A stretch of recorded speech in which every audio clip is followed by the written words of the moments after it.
Welcome back, guys. Sorry about the fan blowing. Maybe I can bring that down a little bit. It's just the hood. We're about to start searing off some chicken here for my chicken braise. So I'm going to go on ahead and add that Lapidella olive oil, which I keep in my little Chefy squeeze bottle, while the rest is away from the stove. This guy also gets pulled off to the side so we don't overexpose it next to the stove or next to the sun, because it will turn rancid.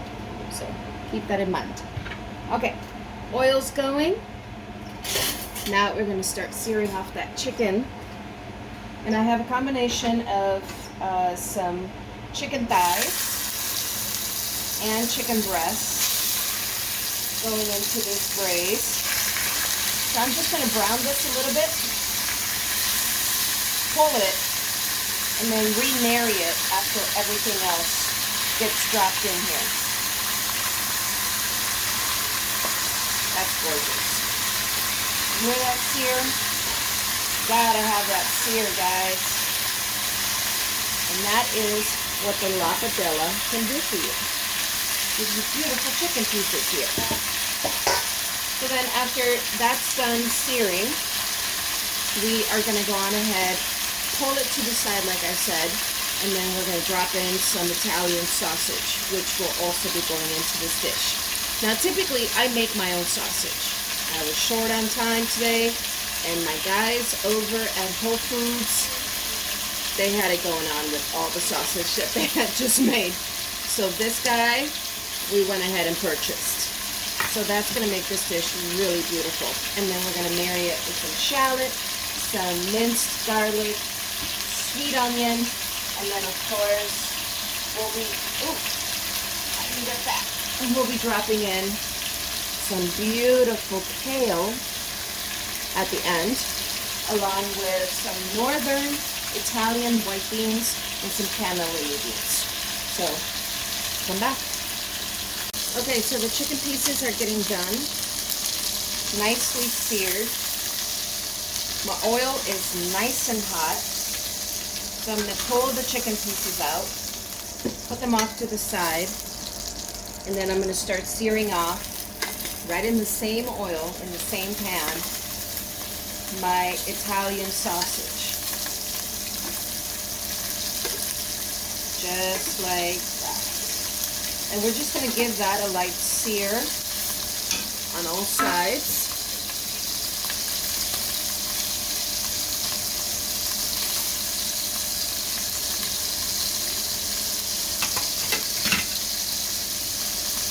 You want to sear your protein.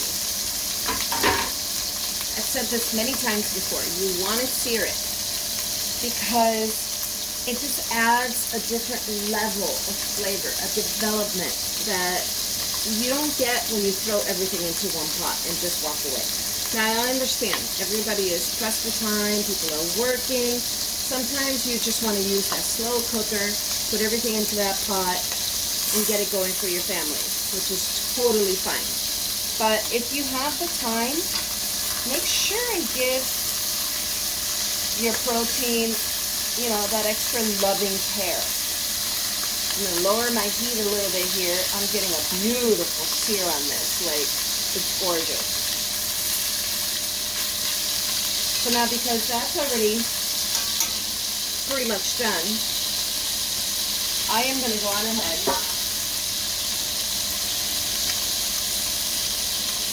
and add my sweet onion, my garlic,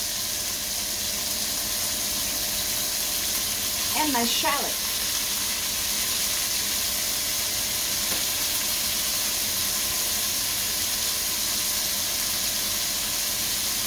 Just like that.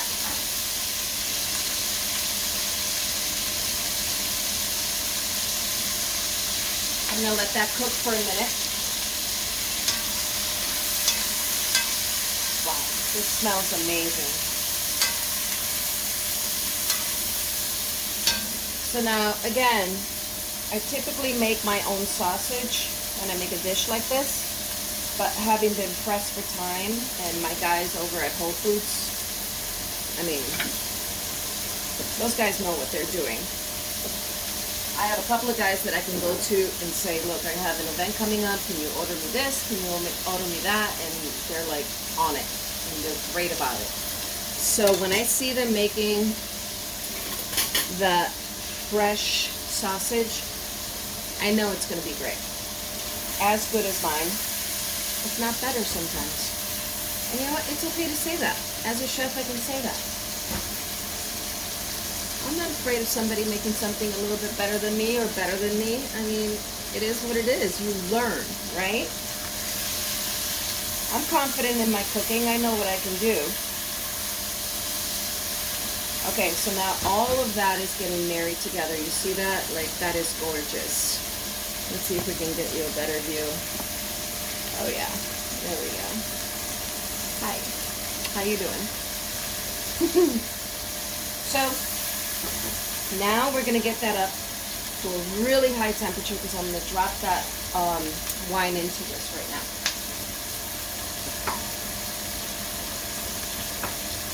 Actually, first, I'm going to go on ahead and add capers.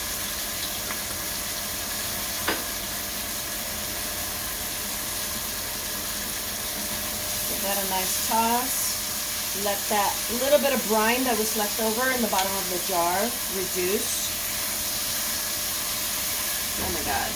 I literally just want to grab this whole thing, put it into a bowl, and start eating. I don't need anything else.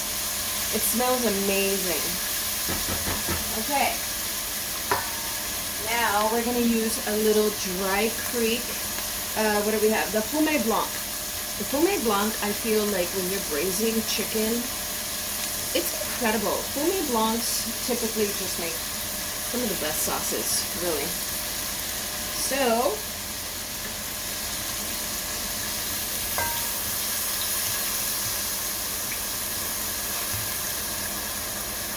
that's right. That's how this chef likes to do it. Go big or go home. Okay. So now that that's in, I'm also going to take my lemon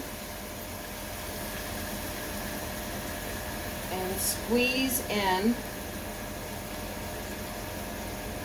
carefully that lemon juice.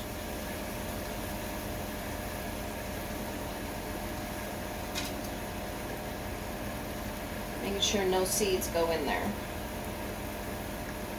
Go. It's 1.5 lemons. I really want that acid to come through. And the wine is reducing at the same time.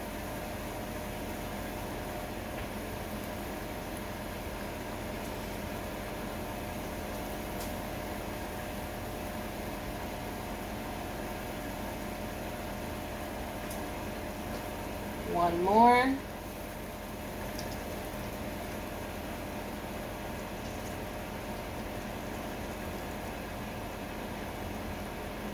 Now you can certainly use a strainer to help you with this, but I like to do it the hard way. Call me crazy. Gives me something to look forward to.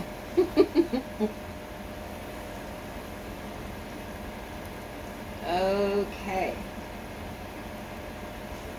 That is looking gorgeous. So it is essentially kind of like a piccata sauce, but I'm not going to be adding any butter to it.